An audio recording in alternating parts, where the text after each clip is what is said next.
আসসালামু আলাইকুম সম্মানিত দর্শক শ্রোতা। অনেকদিন অনেকদিন থেকেই শোনা যাচ্ছিল যে বাংলাদেশে আবার 111 এর মতো কোনো একটা কিছু হতে যাচ্ছে। যেহেতু আওয়ামী লীগ এখন মাঠে নাই, আওয়ামী লীগ পালিয়ে বেড়াচ্ছে, আওয়ামী লীগ বাংলাদেশ থেকে চলেই গেছে বলতে গেলে। এখন বাংলাদেশে শক্তিশালী আছে বিএনপি।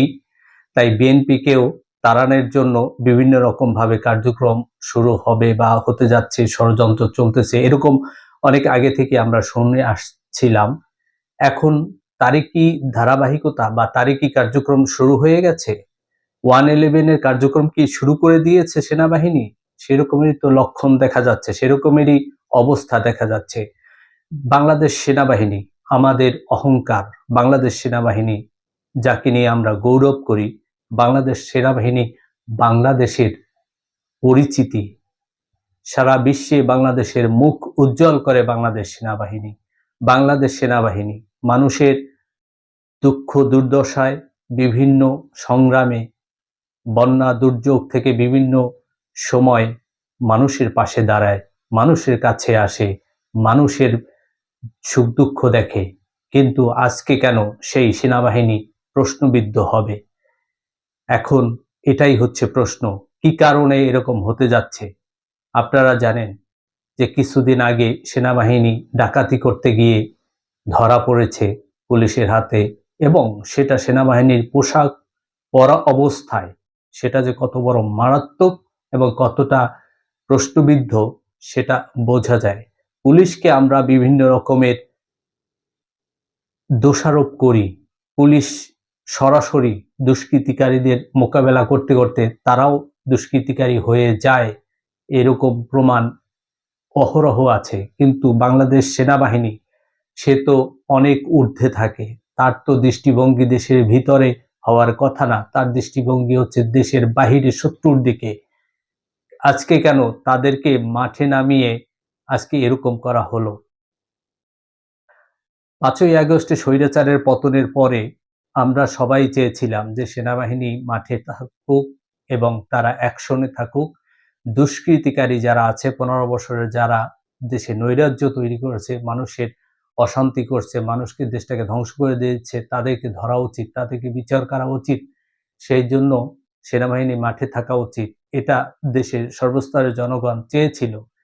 কিন্তু তার কোনো কিছুই করতে পারে নাই সেনাবাহিনী বা বর্তমান ইউনূস সরকার। তার কোনো কিছুই করতে পারে নাই, মানুষের কোনো আশা আকাঙ্ক্ষাই পূর্ণ করতে পারে নাই। যা যেমন ছিল তেমনই আছে। কিন্তু মাঝখানে এখন দেখা যাচ্ছে বিএনপির উপরে বিভিন্ন রকম অন্যায় অত্যাচার চালিয়ে যাচ্ছে। এটা শুধু বিএনপির উপরে নয়, যদি অন্য মানুষের উপরেও হইতো একইভাবে প্রতিবাদ করতাম। আপনারা জানেন যে গতকাল কি হয়েছে? এখানে কুমিল্লায় যুবদলের একজন নেতাকে হত্যা করা হয়েছে সেনাবাহিনীর হেফাজতে নিয়ে। তার দোষটা ছিল কি? তার নামে থানায় একটা ডায়েরি পর্যন্ত নেই, কোনরূপ কোনো মামলা নেই তার নামে। তাকে অস্ত্র উদ্ধারের নামে হত্যা করা হয়েছে। অথচ ৫ই আগস্ট বা তার আগে যারা অস্ত্র হাতে উঁচিয়ে প্রকাশ্যে গুলি করে মানুষকে হত্যা করেছে, সেই সব দুষ্কৃতিকারীদেরকে একজনকেও ধরতে পারে নাই, সে অস্ত্র আদায় করতে পারে নাই। অথচ নিরীহ, যার বাবা মারা গেছে ৪ দিন আগে, যার মাও মারা গেছে ২০ বছর আগে, যার পরদিন বাবার কুলখানির হওয়ার কথা, সেই কুলখানি হওয়ার যে আলোচনা সভা, সেখান থেকে তাকে তুলে নিয়ে মেরে ফেলা হয়েছে। এটা কেমন কথা? আমরা দেখেছি এই ১৫ বছরে স্বৈরাচারের আমলে বাবার জানাজা পড়েছে, হাতে হ্যান্ডকাপ, পায়ে বেড়ি পরিয়ে বিএনপির, যুবদলের, ছাত্রদলের নেতাকর্মীরা। আমরা দেখেছি, তার নিন্দা করেছি। সেই স্বৈরাচারের তো পতন হয়েছে, স্বৈরাচার পালিয়ে গিয়েছে। তারপরে এসেছে সুশীল ডক্টর মোহাম্মদ ইউনূস, যিনি অত্যন্ত উদার। তিনি স্বৈরাচার নয়, কিন্তু তিনি উদার। তার আমলে কেন এরকম হবে? এটা কিসের আলামত? তাহলে কি সেই 111 এর কার্যক্রম শুরু হয়ে গেছে? এরকমেরই তো মনে হচ্ছে। আসুন আমরা একটু ঘটনাটা পড়ে দেখি এখানে যুগান্তর পত্রিকায় কি লিখেছে, কুমিল্লায় বৃহস্পতিবার রাতে আইনশৃঙ্খলা বাহিনী তুলে নেওয়ার পরে তৌহিদুল ইসলাম নামে এক যুবদল নেতার মৃত্যু হয়েছে। শুক্রবার দুপুরে কুমিল্লা মেডিকেল কলেজ হাসপাতালে তিনি মারা যান। তৌহিদ জেলার সদর উপজেলার পাঁচথুবি ইউনিয়ন যুবদলের আহ্বায়ক ছিলেন।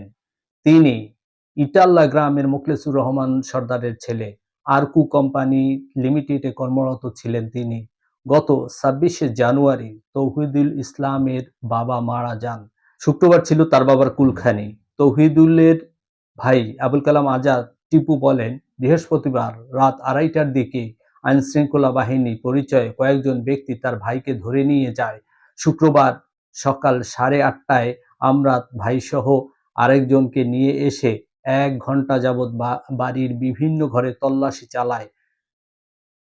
পরে কোনো অস্ত্র না পেয়ে আমার ভাইকে আবারও তারা নিয়ে যায়।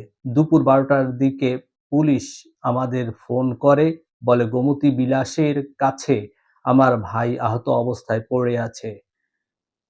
তাকে হাসপাতালে নেওয়া হচ্ছে। আমাদের হাসপাতালে যেতে হবে। আমরা প্রথমে কুমিল্লা সদর হাসপাতালে তাকে নিয়ে যাই। পরে চিকিৎসকদের পরামর্শে তাকে কুমিল্লা মেডিকেল কলেজ হাসপাতালে নেওয়ার পর চিকিৎসক তাকে মৃত বলে ঘোষণা করেন। তিনি বলেন, জমি নিয়ে পাশের বাড়ির তানজিল ইসলামের সাথে ৪-৫ দিন আগে আমাদের ঝামেলা হয়েছিল। এ নিয়ে তারা আইনশৃঙ্খলা বাহিনীর কাছে অভিযোগ করেছেন। জমি নিয়ে বিবাদের কারণে যদি এরকম একজনকে হত্যা করা হয়, সেটা তো মেনে নেওয়া যায় না। যদি তৌহিদুল কোনরূপ কোনো অন্যায়ের সাথে জড়িত থাকতো, যদি তার নামে আরো ৮-১০টা মামলা থাকতো, একটা জিডি থাকতো, তাহলে সেটা কথা ছিল।